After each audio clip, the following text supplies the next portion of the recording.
Pemirsa, kita juga akan membahas hal ini bersama dengan Tama S. Langkun, Ketua DPP Bidang Hukum dan HAM Partai Perindo. Selamat siang, Mas Tama. Selamat siang, Mas. Baik, Mas Tama, ini kasus hukum seperti ini berlarut-larut, tersangka masih belum ditangkap. Ini menunjukkan hukum di Indonesia apakah memang selemah ini? Ya, tentu saja kalau kita bicara soal penegakan hukum, dia itu zero tolerance ya. Artinya harus betul-betul memang mengedepankan soal kepastian hukum. Nah, ketika kemudian ada upaya penangkapan terhadap tersangka yang kemudian dihalang-halangi dan kepolisian seolah-olah lebih memilih jalur negosiasi, tentu ini akan meruntuhkan wibawa dari kepolisian. Tapi kemudian ketika ada penangkapan yang dilakukan oleh kepolisian, tentu itu akan juga memulihkan nama rekan-rekan kita di kepolisian agar kemudian kembali mendapatkan kepercayaan dari masyarakat. Karena tentu saja ketika ada perbuatan tindak pidana, apalagi ini adalah kasus kekerasan seksual yang bukan baru, tapi sudah lama, sudah prosesnya bertahun-tahun, tentu saja perlu ada kepastian. Karena selain soal hukum, kita juga harus menjamin bagaimana kemudian korban merasa aman, korban merasa tidak digantung, dan korban juga merasa bahwa sudah menyerahkan semua informasi yang dimiliki kepada penegak hukum. Baik, Mas Tama, ketika seseorang ditetapkan sebagai tersangka dan tidak langsung ditahan seperti ini case-nya, apa sebenarnya yang membuat pihak kepolisian mempertimbangkan untuk tidak langsung menahan? Apa saja biasanya pertimbangan hukumnya? Ya, biasanya kalau kita bicara soal aturan yang berlaku di Indonesia, tentu saja kalau seorang kemudian ditangkap, tentu harus ada alasannya. Ada alasan yang namanya alasan objektif. Kalau objektif itu tentu saja untuk ancaman pidana yang di atas 5 tahun. Nah, kalau kita lihat dari perkara yang sekarang terjadi, tentu saja ancaman pidananya secara objektif itu di atas 5 tahun, sehingga memang upaya penangkapan itu harus dilakukan. Kemudian yang kedua adalah soal syarat subjektif.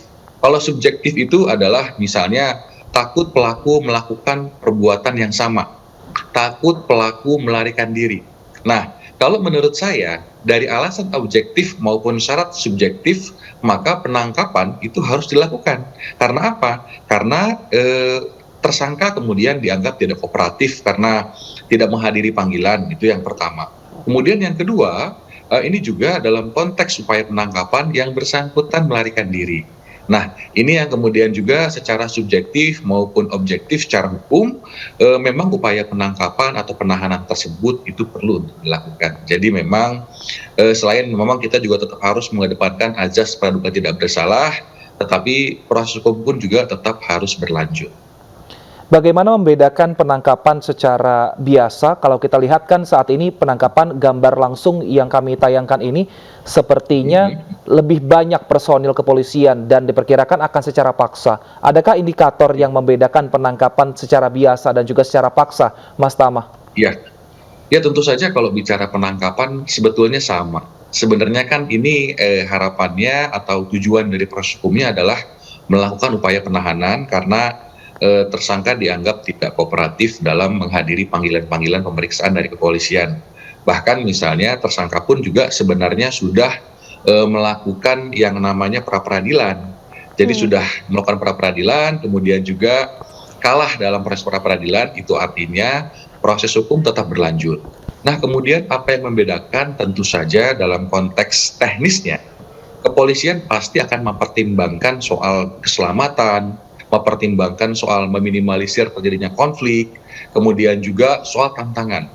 Kalau kita lihat dari video yang sekarang ditayangkan, tentu saja ini menjadi hal yang sangat logis dan rasional. Kenapa? Karena dalam hal melakukan upaya penangkapan yang pertama tidak berhasil karena personel di kepolisian itu dihalang-halangi. Ada yang menghadang dalam tanda kutip. Nah, tentu saja pengerahan tenaga dari kepolisian untuk mengimbangi terjadinya hambatan atau gangguan dalam proses penangkapan itu menurut saya bisa dilakukan. Jadi ini menurut saya menjadi pilihan dari rekan-rekan kepolisian yang tepat. Baik. Begitu. Baik, Mas Tama, dari pihak keluarga sendiri sempat berbicara bahwa dan juga menyatakan bahwa ini adalah sebuah fitnah, tidak ada kasus pelecehan seksual ini. Tapi dari pelaku sendiri sudah ditetapkan sebagai tersangka. Jika kasusnya seperti ini, apakah ini juga terbukti melanggar hukum karena mangkir, lalu juga ada pihak keluarga yang mencoba menghalangi? Betul. Yang pertama tentu kita harus menghargai pandangan dari siapapun. Kalau ada keluarga yang mengatakan bahwa ini adalah fitnah, adalah pencemaran nama baik, kita harus hargai karena itu adalah hak. Tetapi kemudian yang tidak boleh adalah menghalang-halangi proses hukum. Karena kalau kita lihat dari kacamata hukum pidana, itu ada istilah yang namanya obstruction of justice. Artinya orang yang menghalang-halangi proses hukum, orang yang menghalang-halangi misalnya upaya penangkapan, menyembunyikan tersangka, itu kemudian juga bisa dijerat dalam kaitannya sebagai pelaku pidana. Jadi sebetulnya ini lebih kepada himbauan. Jadi hati-hati untuk keluarga dari yang menjadi tersangka, begitu kemudian juga rekan-rekan kita di pondok pesantren, yang artinya kita juga harus bijak untuk memilah mana yang urusan pesantren, mana yang urusan hukum. Jadi saya sebagai umat muslim pun juga sebetulnya mengharapkan kewibawaan pesantren tetap terjaga di sana. Baik, berarti jika pada akhirnya nanti terbukti ada usaha untuk menutupi keberadaan pelaku, menghalang-halangi polisi, siapapun juga bisa terkena jerat pidana ya Mas Tama? Ya, prinsip hukum itu kan sudah jelas, ada equality before the law. Bahwa kemudian kita menghargai Bapak Kiai, betul sekali kami juga menghargai, tetapi tentu saja juga di atas itu semua ada proses hukum yang sedang berjalan. Kita juga harus menghargai Bapak-bapak di kepolisian, begitu juga semangat dari negara ini, bahwa Pak Presiden pun juga sudah berkali-kali menekankan bahwa urusan kekerasan seksual itu harus menjadi prioritas, apalagi kalau kemudian korbannya adalah anak. Nah, ini yang kemudian hal-hal yang harus berjalan dengan baik secara hukum di negeri ini. Baik, kalau untuk orang yang mungkin menghalangi tersangka, proses hukumnya dan kasus hukumnya nanti hukum apa yang akan dikenakan Mas Tama? Ya, tentu saja dalam kitab hukum pidana itu kan juga sudah dijelaskan ya, artinya kalau ada orang yang kemudian menghalang-halangi sebuah proses hukum, itu kemudian dia bisa dijerat pidana untuk pidana apapun. Bahkan misalnya dalam konteks tindak pidana korupsi misalnya, pernah ada juga misalnya pengacara yang notabene adalah pendamping hukum, yang dia juga sebetulnya punya kekebalan secara hukum, ya ada imunitasnya di sana dalam konteks menjalani tugasnya, dia bisa dihukum juga kalau kemudian memang terbukti menghalang-halangi, menyembunyikan, dan lain sebagainya. Nah, dalam konteks perkara ini tentu saja tidak jauh berbeda. Maka kemudian kita juga menghimbau jangan sampai Bapak-bapak di kepolisian, rekan-rekan kita di kepolisian justru menerapkan prinsip-prinsip tadi, obstruction of justice, kepada orang-orang yang dianggap menghalang-halangi. Jadi kami berharap ini kemudian bisa berjalan dengan lancar. Kalau kemudian dia ada fitnah, tentu saja itu nanti menjadi persoalan atau urusan yang harus dikesampingkan.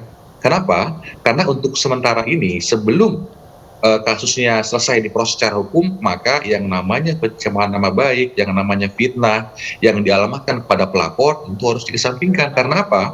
Kita sudah ada yang namanya SKB, Surat Ketetapan Bersama. Di situ ada kesepakatan antara Kapolri, Jaksa Agung, dengan Kominfo. Jadi kalau ada yang mencemarkan atau misalnya soal fitnah, tentu harus dikesampingkan terlebih dahulu. Jadi dia boleh jalan kalau kemudian proses yang sekarang itu dianggap selesai dan tersangka tidak terbukti. Gitu. Baik. Pandangan saya. Oke, Mas Tama, untuk korban sendiri saat ini menurut Anda apa yang harus pihak polisi berikan untuk melindungi mungkin keberadaan korban dan dari sisi hukum dan juga psikologis, Mas? Ya, tentu saja yang pertama ini menjadi himbauan atau boleh dikatakan dukungan kepada rekan-rekan di LPSK atau Lembaga Perlindungan Saksi dan Korban. Itu merupakan lembaga negara yang memang fokus menangani hal itu. Dan seingat saya, dalam perkara ini rekan-rekan di LPSK pun juga sudah melakukan tugasnya. Artinya sebisa mungkin menjaga keamanan, menjaga keberanian juga. Jangan sampai kemudian saksi atau korban itu tidak berani lagi menyampaikan kesaksiannya. Jadi kita harus dukung. Jangan sampai kemudian orang-orang tersebut terancam, dia harus bisa bicara sebaik-baiknya, sebenar-benarnya, tanpa ada paksaan dari pihak manapun. Itu yang pertama. Kemudian yang kedua, tentu saja kita juga harus mendudukkan atau meletakkan korban dalam konteks upaya-upaya pemulihan. Jadi dalam konteks pemulihan tentu saja kita juga berharap ketika ada trauma, ada masalah secara psikologis, kemudian juga negara melalui LPSK itu melakukan tugasnya. Nah, tentu saja di atas itu semua juga kita harus tetap menjaga yang namanya praduga tidak bersalah kepada tersangka. Jadi kita berharap itu semua berjalan dengan sangat baik. Nah, bagaimana cara memastikannya bahwa korban dan juga saksi-saksi nanti aman? Apalagi ketika korban dan juga saksi menyaksikan secara langsung betapa sulitnya polisi untuk menangkap tersangka ini, Mas Tama. Bagaimana nanti ketika Ya, di proses persidangan tidak ada keterangan yang berubah dari keterangan awal? ya. Sepanjang yang saya ketahui terkait dengan para saksi, seingat saya sudah dimintai keterangan. Dan seingat saya juga pernah ada visum ya, kalau tidak salah. Mudah-mudahan hal itu kemudian juga masih didokumentasikan dengan baik oleh rekan-rekan di kepolisian. Artinya yang kemudian hanya tinggal dibutuhkan adalah kalau pemeriksaannya naik ke tahap selanjutnya yaitu persidangan. Karena ini kan sudah ada di kepolisian, kemungkinan akan diserahkan kepada kejaksaan dan jaksa akan ke pengadilan. Nah itu yang kemudian memang perlu sama-sama dikawal. Terkait dengan bagaimana kepastiannya tentu saja berdasarkan pengalaman selama ini ketika ada orang yang dalam perlindungan LPSK tentu ada yang namanya perlindungan fisik. Jadi dalam konteks fisik misalnya bisa juga diberikan rumah aman, bisa juga misalnya diberikan pengamanan melekat atau orang-orang yang memang menjaga dari dugaan atau kekhawatiran adanya ancaman. Dan kemudian juga upaya pemulihan seingat saya pun juga pasti akan diberikan upaya-upaya pendampingan. Jadi semua proses hukum itu bisa berjalan dengan baik, keadilan dan kepastian secara hukum pun juga bisa terwujudkan sesuai dengan ketentuan yang saat ini berlaku. Baik, Mas Tama, kasus ini kan sebenarnya berawal dari kasus individu dengan korban dan tidak melibatkan institusi manapun. Namun karena pelaku ini mangkir berkali-kali sehingga kasus ini menjadi besar dan menjadi sorotan bahkan satu Indonesia. Menurut Anda bagaimana untuk tetap bisa menjaga kondusivitas karena ini juga melibatkan industri, maksud kami institusi pondok pesantren supaya tidak ada mungkin gejolak-gejolak di daerah lainnya? Ya, tentu saja yang paling pertama tentu kita harus mendudukan hak ya, artinya sebagai seorang tersangka pun juga dia punya hak. Nah, dalam konteks hak ini memang kita juga harus menjamin bahwa kepolisian memenuhi hal tersebut. Jadi jangan sampai ada penangkapan-penangkapan yang kemudian dilakukan secara tidak prosedural. Nah, tapi di samping daripada itu, ini juga menjadi sebuah himbauan, artinya dalam penanganan perkara itu juga tidak mungkin terlepaskan dari urusan sosial. Ketika ada pesantren yang kemudian menjadi tempat ada tersangka yang melarikan diri ke sana, tentu ini akan menjadi masalah secara sosial juga. Nah, kita berharap yang pertama tentu saja bapak-bapak di kepolisian atau di pesantren pun juga tetap menjunjung tinggi soal upaya penegakan hukum. Jadi percayalah bahwa penegakan hukum ini kemudian bisa berjalan dengan baik. Artinya saling menahan diri, jangan sampai kemudian justru ada para pihak-pihak yang kemudian menghalangi proses upaya penegakan hukum. Nah, yang lain-lain tentu saja juga ini juga menjadi himbauan tidak hanya kepada masyarakat, tapi secara spesifik kepada Bapak Kiai yang kemudian menjadi pimpinan di pondok pesantren. Tentu saja juga kita mengharapkan kebijaksanaannya untuk bekerja sama dengan upaya penegakan hukum. Baik, Mas Tama, informasi yang kami dapatkan dari tim di lapangan adalah saat ini sebenarnya hingga saat ini belum tahu tersangka posisinya di mana. Namun memang untuk proses penangkapan titik utamanya adalah di pondok pesantren. Perlukah polisi mengeluarkan aturan-aturan di lokasi perbatasan, apalagi mau ke luar negeri, misalnya menerbitkan red notice sehingga pelaku ini tidak kabur untuk saat akan ditangkap? Iya. Biasanya kalau secara lumrah ketika seseorang menjadi DPO, maka semuanya kemudian secara otomatis harusnya tersinergi. Artinya upaya-upaya notis, kemudian kerjasama dengan pihak-pihak lain, koordinasi di internal kepolisian, bahkan koordinasi dengan pihak-pihak lainnya di luar dari kepolisian sebagai stakeholder, tentu saja itu akan dilakukan. Jadi kita berharap kebiasaan-kebiasaan yang kemudian ada selama ini tidak kemudian berkurang. Nah, tentu saja perlu untuk ditingkatkan dengan harapan kemudian ada kepastian begitu bagi upaya penegakan hukum.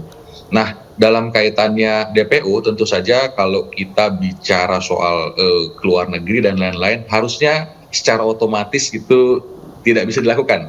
Walaupun dalam prakteknya memang ada beberapa juga kasus-kasus ya, yang kemudian dia sudah menjadi DPO, sudah ditetapkan berbulan-bulan sebagai DPO, kemudian dia berhasil melarikan diri. Nah, tentu saja catatannya tidak hanya pada kepolisian, tapi pada rekan-rekan yang ada di imigrasi. Jadi kita berharap karena ini sudah menjadi isu dan sudah menarik perhatian publik, tentu saja kita berharap dari imigrasi pun juga memperhatikan dengan seksama terkait dengan upaya-upaya yang dilakukan oleh kepolisian. Baik, terima kasih Mas Tama. Mas Tama, nanti kita akan berbincang kembali karena kita akan menyimak satu informasi ini. Mas